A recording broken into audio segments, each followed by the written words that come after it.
this week's Bake Off Challenge. We're in Canada and I have decided to try and make some Canadian butter tarts. So let's get cooking! The first thing you need to do is to preheat the oven to 190 degrees centigrade. That's gas mark 5 or 170 degrees if you have a fan oven. Then you will also need two 12-hole deep tart tins. Apparently this is what they're called. If you don't have the deep tin, you can use shallow tins. I only have one, so I'm going to use one deep and one shallow.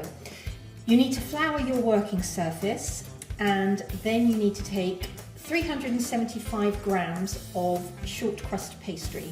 You can make this yourself if you're feeling very brave, or you can buy short crust pastry from the supermarket, either ready rolled or in a block like this.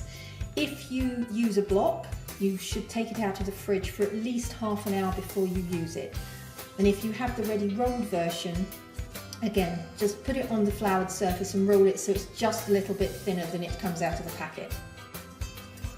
Once you've rolled out your pastry, you take your circular pastry cutter and just simply cut out the pastry and stick it in the tin. Once you've rolled out the pastry and put them into the tart tins, it's time to make the filling. Now, butter tarts have raisins and nuts in them. I'm only going to put raisins in the deep tins. I'm not going to put them in the shallow tins, and I'm not going to put any nuts in either. You can, this is optional, you can put raisins and nuts in your butter tarts, or you can leave them out completely. Into a bowl you need to break 2 eggs, and then with a fork just gently beat them together.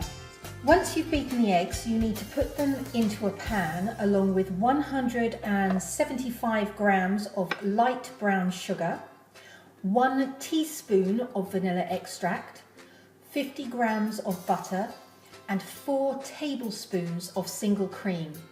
Then you just need to put it onto the stove and heat it gently until the butter has melted and the mixture starts bubbling. Whilst you're heating the mixture on the stove, you should keep stirring continuously.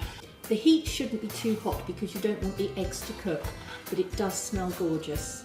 Once the butter has melted, you need to keep stirring until the mixture starts bubbling up, and then immediately take it off the stove.